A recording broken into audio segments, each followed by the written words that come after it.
This magic moment, while your lips are close to mine, will last forever, forever till the end of time. Welcome to the Voice of Reason, where the Trump doctrine has been on full display over the last several days and countless weeks leading up to pursuing peace with President Putin of the Russian Federation in Anchorage, Alaska, to this week where we saw the European leaders coming together with President Trump at the White House and President Zelensky of the Ukraine to discuss these terms. So this is really the first time that you see all these leaders who were really at each other's necks, especially with President Putin and President Zelensky over the course of the last 3.5 years, and rightfully so. But the White House stating the obvious, that President Trump's groundbreaking peace summit at the White House is being celebrated by world leaders, both bipartisan and people of all different stripes, national security experts, lawmakers, and others, as a monumental stride toward resolving the long-standing war in the Ukraine. The summit, which brought together Ukrainian President Vladimir Zelensky and key European allies, marked another transformative movement in the pursuit of peace. And as we break down just what they're talking about, the D.C. crime since the federal control that took place roughly 10 days ago for home rule and this government to clean up the District of Columbia, robbery down 46%. The carjackings down 83%. Car theft down 21%. Violent crime down 22%. Property crime down 6%.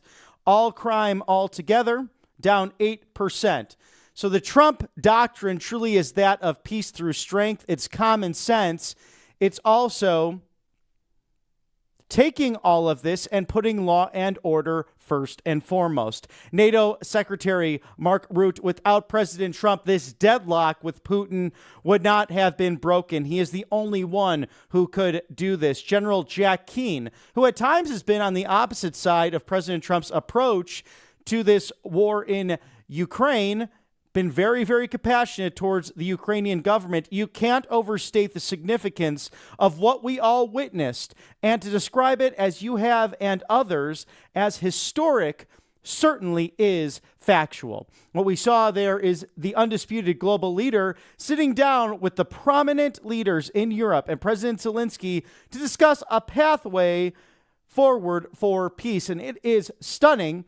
Former Special Envoy Nathan Sales, peace is closer today than it was just yesterday, and President Trump did not capitulate. He stood firm. Even Zelensky says this was the best meeting he has had with Trump. That's the path to a durable peace. Former United States Ambassador to Russia, Michael McFaul, that was a very positive meeting, and whoever had the idea to bring all these Europeans together in addition to President Zelensky, that was simply brilliant, a brilliant idea. And having it come so quickly after Alaska was very important. This is a very positive progress from former United States Ambassador to Poland, Daniel Fried. A deal to end Russia's war against Ukraine could emerge. Former National Security Advisor Robert O'Brien Jr., let's be clear, it's Donald Trump who's cleaning up the Biden mess.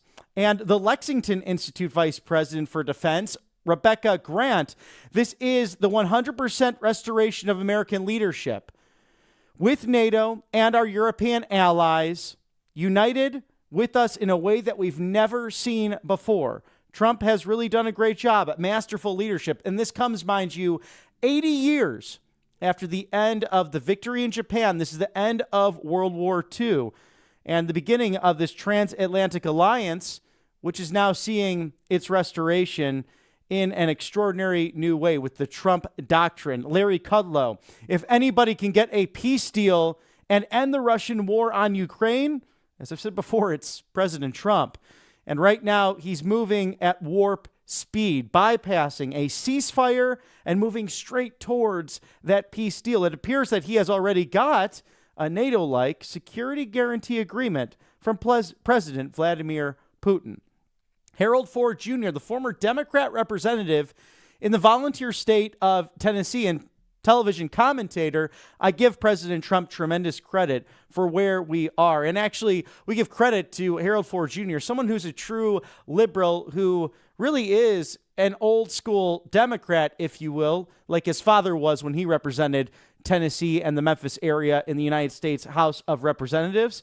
Perhaps Mr. Ford would consider something in regards to saving his traditionally liberal party from the Democrat, socialist, big government far left that has taken them over. Now, Act for America founder and chairperson Bridget Gabriel, someone who has been very vocal in peace through strength and handling foreign terrorist organization President Trump's pursuit of peace for two countries he does not live in is truly inspiring. This war was started by Putin, allowed by Joe Biden, but President Trump is the one who is taking all of the arrows to simply end it, the most selfless leader our nation has ever had. Secretary of State Marco Rubio, the whole thing was a big moment, unprecedented after 3 years of deadlock and no one talks and no change in circumstances. This is the first time where there seems to be some movement.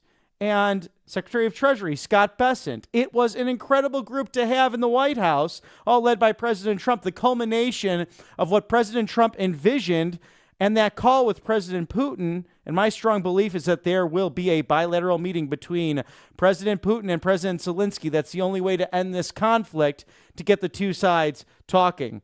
Also, Secretary of Defense Pete Hegseth. What an honor to watch our president forge the peace process today.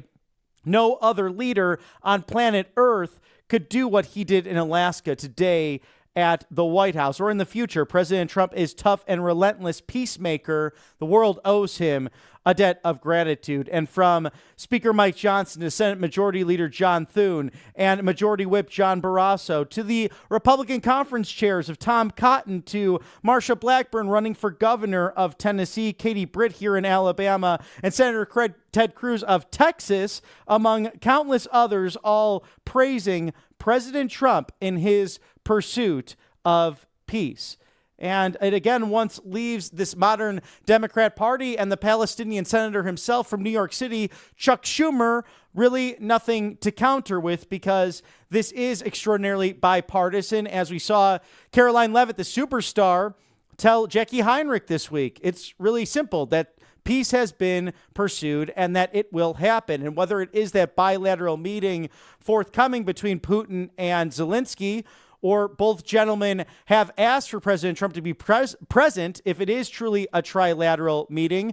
Regardless, as this president has stated, the ultimate decision makers will be Ukraine and Russia to bring about peace, to bring about the end of the killing, to bring about the end of 1 million plus who have perished in this terrible conflict, which would not have started. And we know that per President Putin's comments in Anchorage, Alaska, if President Trump had been reelected, that he would have never invaded the Ukraine, a stunning omission dating back to 2022. On this episode of The Voice of Reason, we celebrate peace through strength, pursuing peace, and ultimately the Trump doctrine, which is not only making the federal city of Washington, D.C., our District of Columbia, safe and beautiful once again, but making the world come together in harmony and peace, that true lasting peace that was once fought for by the late, great President John Fitzgerald Kennedy. On the show tonight, we have a couple of very lovely ladies, one you're very used to seeing on a regular basis, really diving into everything Washington, D.C., especially on Capitol Hill. The other, quite a talented singer, and has a new take on our beautiful national anthem. Welcome to the Voice of Reason. Hannah Magnelli, really an amazing singer. She does a lot of classical crossover. So those fans of, pop music, but also some opera, some musical theater, everything in between. Tell us about what you're working on and how you're bringing a new rendition of the national anthem to the forefront. Well, I know some crypto guys, and I had just recently recorded the national anthem. My goal was to make my own track to be able to use for performing in public. and I had it produced just for me. So I had a professional recording and a producer made the backing music for me. So I would be legally able to use it wherever I wanted to. It's mine.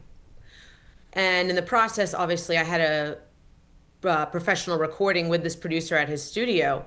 So it's something I could advertise on my website or submit to people that I can perform at different events.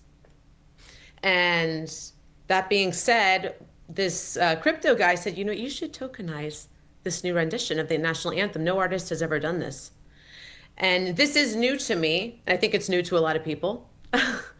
But I thought, okay, I trust you.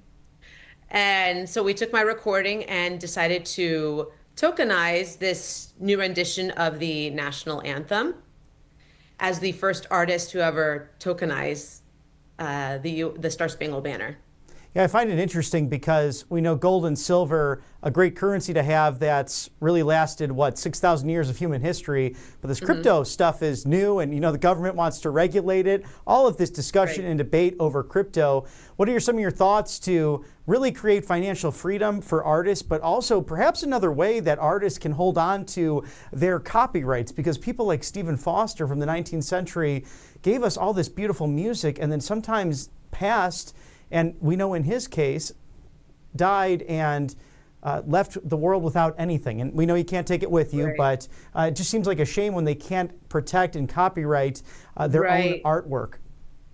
Well, nowadays, speaking of copyright, it can be very confusing for artists, as some people will say, oh, you can use this material. Of course, we have open domain, which the Star Spangled Banner is. And if you make your own backing track to that, that's yours, so that's okay as well. But when you're using other people's music without permission or karaoke tracks, you need to get permission to do so. But there are also times where it's very confusing. Certain people will say in the business, yes, you can legally do it for just this, or you can legally do that if it's under a minute, or no, you can't. It's so confusing for artists with all these restrictions that you don't know what you can and can't do. A lot is not clear. And of course, places like YouTube and different social media platforms have their own regulations, and they'll let you know if you're doing something or using something that you shouldn't be doing, and they'll just take it down. But yes, there is a lot of confusion to that. And I really hope that soon there's more clarification on what artists are legally able to do when it comes to using songs and backing tracks, etc., because it is very confusing. Is there anything that people can lobby Congress to do regarding this from a federal aspect, just to protect the artists that are producing such quality music? Personally, I understand copyright and you want permission. If you wrote a song, you'd want permission from another artist to perform your piece in some way, or if they were going to maybe make another rendition of it or remix of it or use your specific backing track that you had. I understand that makes sense to me, to ask for permission and get a license for that. What I wish we had was more clarity on what we can and can't do, or can and can't use without this or that. Because there's so many different rules or regulations with this, and a lot is unclear because, as I mentioned before, one person will say, oh, this is fine, you can do that, and then the other person will say, no, you can't, and you're just kind of left. So it would be great if there was more clarity in regards to that. Luckily, these platforms they'll let you know, and they'll take it down if they suspect something. But that's one thing I do wish, is that there were more clarity on those. We've seen that too with Napster, the Metallica drummer who was bringing those lawsuits against that roughly 25 or so years ago. So this has happened throughout American life, especially probably since the dawn of really recording the voice, because so many artists were taken advantage of in those early times. But if I may ask, can you share with us too how faith, reason, and music really kind of correlate into a language that all can understand? I really believe, having been a music major, a singer myself, that music is that universal language and that we can lift it up to the heavens. We do know that that person who sings actually prays twice in a lot of ways, and a great way not only to honor God, but to share a special gift that you've been given. Exactly. And of course, it also goes back to liturgical music. And a lot of people don't know this, but now Saint Pope John Paul II was an artist himself. He was an actor, and he wrote a set of poems. It's called the Letter to Artists. And what he says that is really, it makes sense. Like you said, it's a universal kind of language, and you don't have to speak the language to feel the music or see the singer when they interpret it with their facial expressions and their emotion. You can kind of tell what's being said in the voice, the melody. You can still feel it and have the same effect. And what Pope John Paul II was saying, God, it's a matter of God gave you a gift. He gave you a talent. Use that talent, use his gifts to share with the world. And of course, the way he intends you to use it and not abuse it. And of course, that does happen. But we were given gifts, and we can express ourselves, show like angels, God through your talent. Bring that through your talent to other people.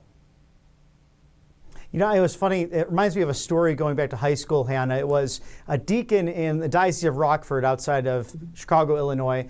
He actually was a tour manager for Ozzy Osbourne, also a Vietnam veteran, so an amazing man. And he actually did a music class, a clinic on just that. You can either use these gifts for yourself or you can use it for God. Gave a great perspective to those in high school and who I was studying with at the time, pursuing those musical studies that led to vocational training. How can the gifts that we receive, whether they be musical or otherwise, really make a difference from those that God puts us in contact with instead of just doing it for ourselves?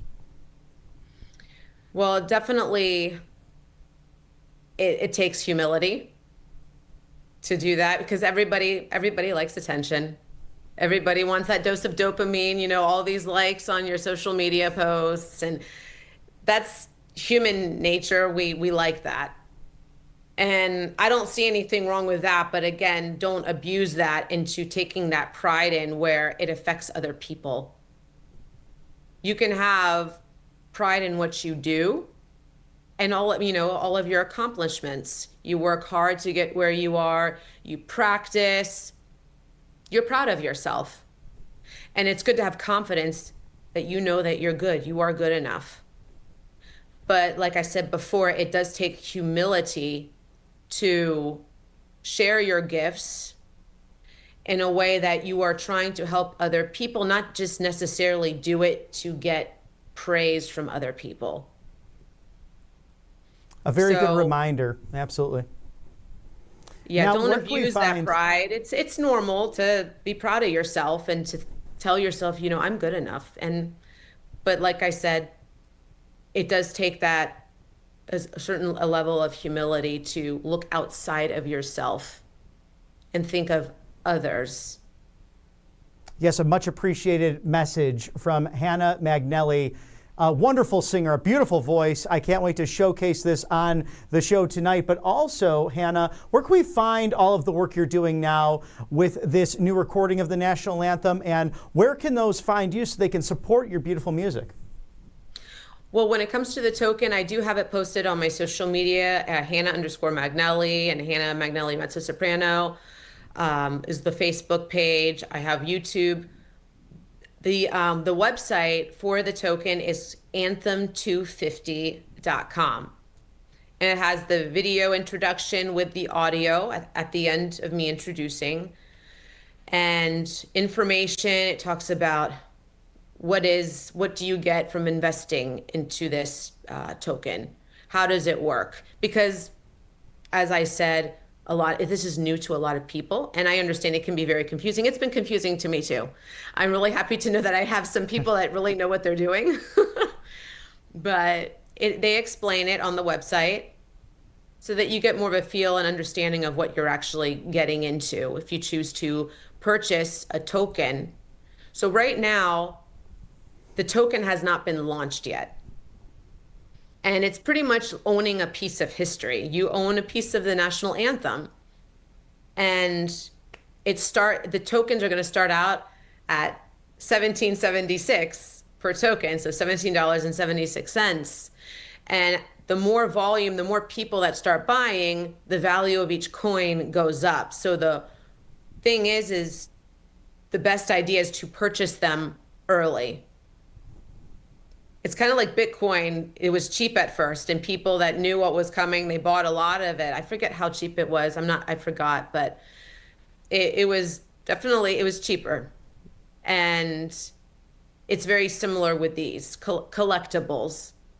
And so right now we're in the pre-launch. You go to anthem250.com. You can go to the watch the video. I introduce the token and what I'm doing, and then you hear the recording right afterwards. And it gives you all of the information. And you can sign up for the waiting list. And if you sign up for the wait list, then you will get notified when the token has officially been launched and you are able to start purchasing.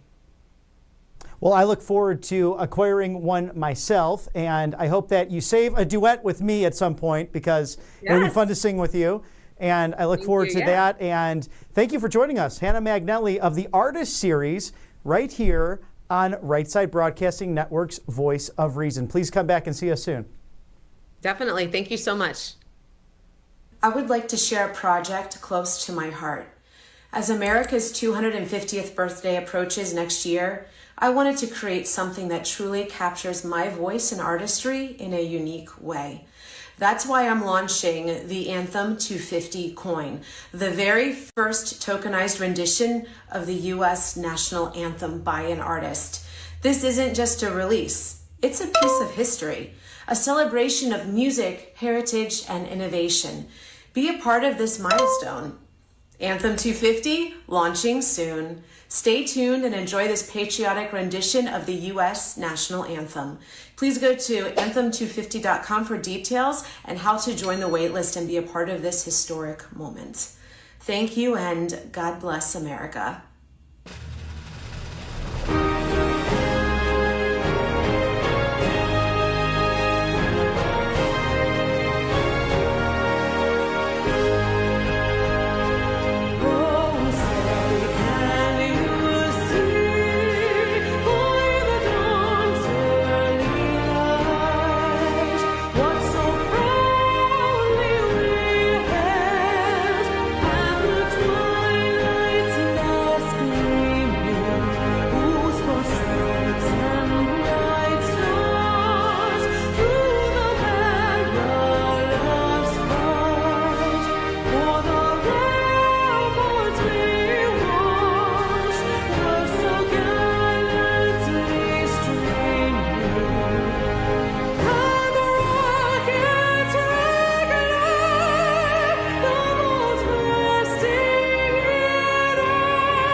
Thank you to Hannah Magnelli, who has a tremendous voice, does she not?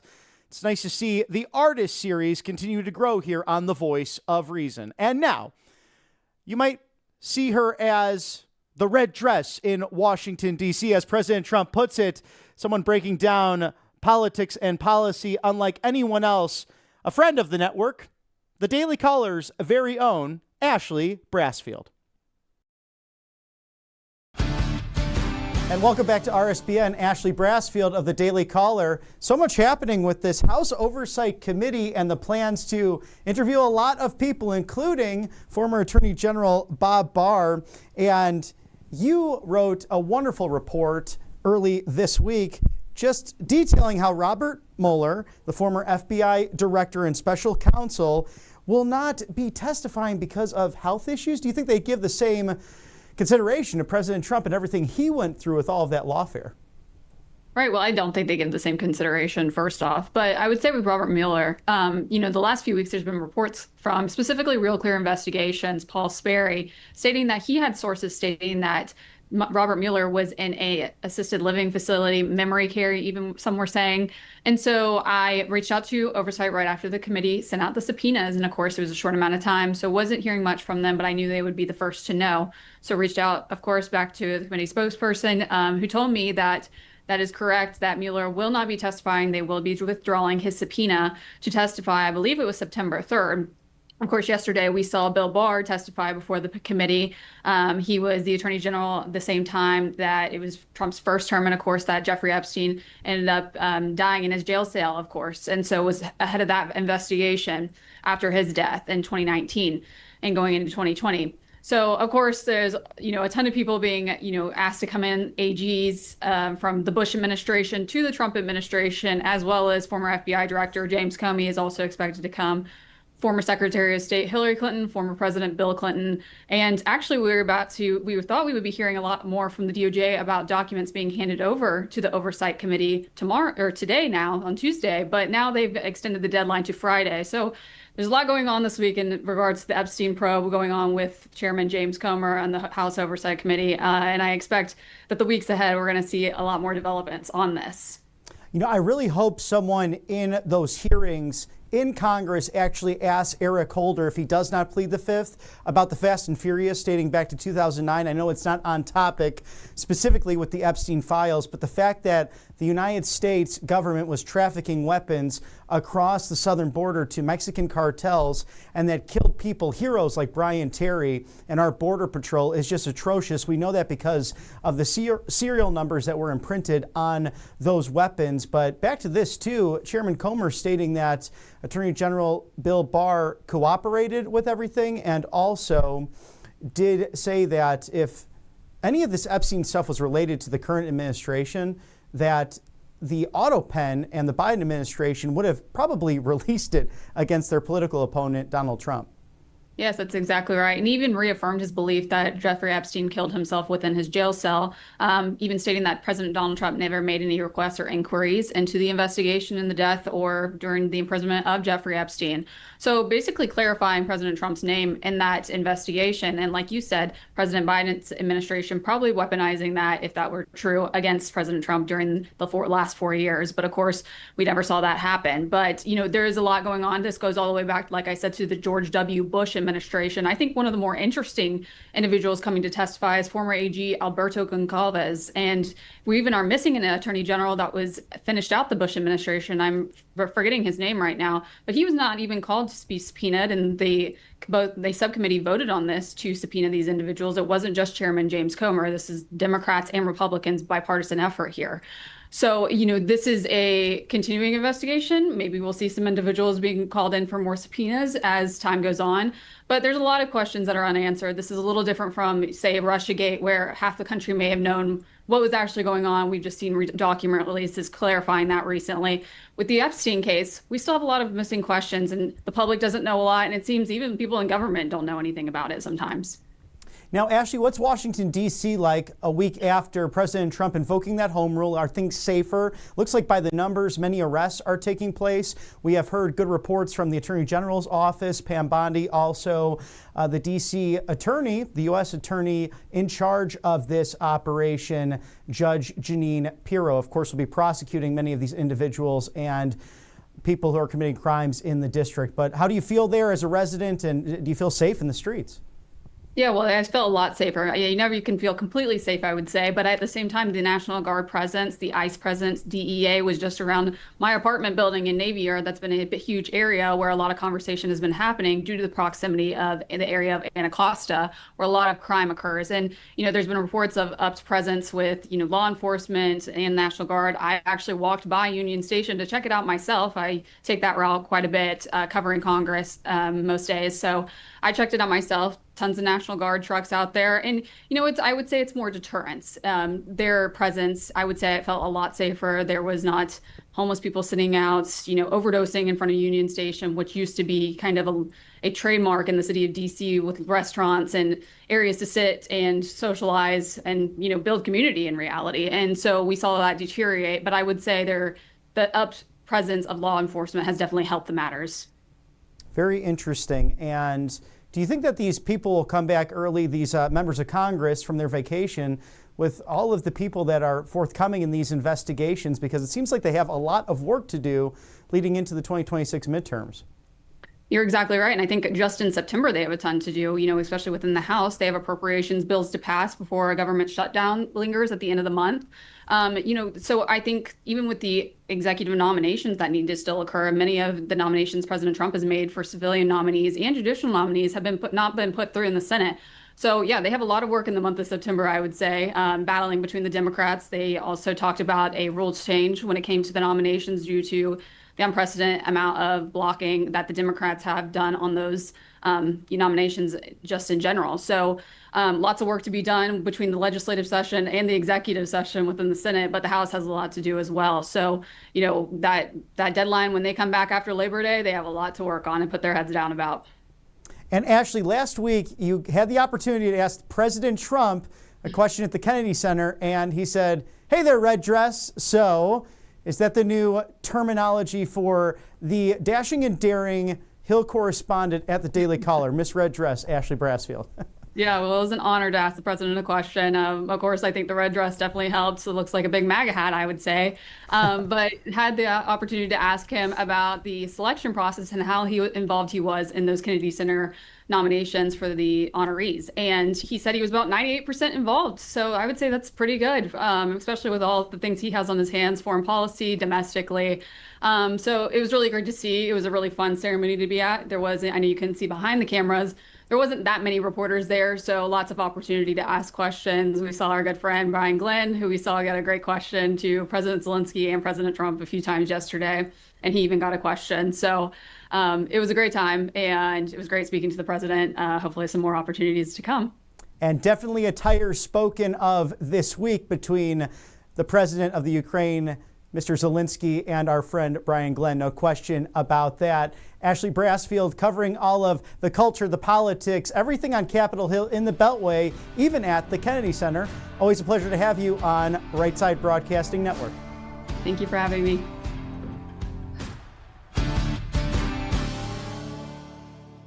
Thank you to Ashley Brasfield, who is a regular guest here on Right Side Broadcasting Network. We love her hard-hitting analysis. This day in history, 1911, Leonardo da Vinci's Mona Lisa was stolen from the Louvre Museum in Paris. It was found, though, in 1913, this being August 21st of that year. And August 21st, 1959, Hawaii became the 50th state in the United States. You can see behind me that beautiful Hawaiian bobblehead of President Trump, something that I enjoyed the last time I was on the islands. And in August 21st of 2000, Tiger Woods won the PGA Championship, becoming the first golfer since Ben Hogan in 1953 to win 3 major championships in the calendar year. And I remember it well, being a young 12-year-old. I started picking up those clubs and swinging them because of the great Tiger Woods, someone who's given so much to the game and very charitable and a strong supporter of this great president, someone who's won the Medal of Freedom as well as countless other athletes make a difference. And this weekend, good luck to everyone in the field at the Tour Championship in the Peach State of Georgia, Atlanta, Georgia's home showcase of really what is, I guess, the 6th major. We know that there's 4 of them, but the 5th being that Players Championship, very popular in the free sunshine state of Florida. But this to cap off a great year, and perhaps that Scotty Scheffler Number one, the world will take it all at the Tour Championship in Atlanta, Georgia. We hope you enjoyed that. As the winner of the week, it really is the Trump doctrine, the foreign policy that is peace through strength, pursuing that peace, which then leads me to the loser of the week. The neocon and neoliberal agenda of roughly the last 25 to 30 years. It's been an absolute failure to shoot first and ask questions later. You must dialogue with those who are with you and against you in order to create that lasting peace, just as JFK attempted, just as Ronald Reagan attempted, and in the same ilk, it's President Donald Trump getting it done with his national security team. I have a challenge for you this week, my friends, watching The Voice of Reason. Reach out to someone that you might not be having a conversation with, someone that perhaps there was a past argument, a past fight, because I've been reflecting a lot on the relationship of John Adams and Thomas Jefferson, how they were dear friends, how they crafted this government with the Declaration of Independence, with their dear friend and statesman Benjamin Franklin right by their side. And then that battle politically that separated them for a period of time. And then they both passed just hours apart on the 4th of July, Independence Day, 50 years after that Declaration of Independence in 1836. We can have our political differences. We can have differences in countless different things that might shape our day-to-day living. But it's love, it's faith, it's truth that bring us all back together. So reach out to someone that you might have not spoken with in a while. Maybe it's a family member, a friend, and just check in on them, see how they're doing. But as always, we love you here at the Voice of Reason, and we will see you next week every Thursday at 6 o'clock Eastern for a punch of politics, some dash of Western flair, and some fun. So until then, see you soon.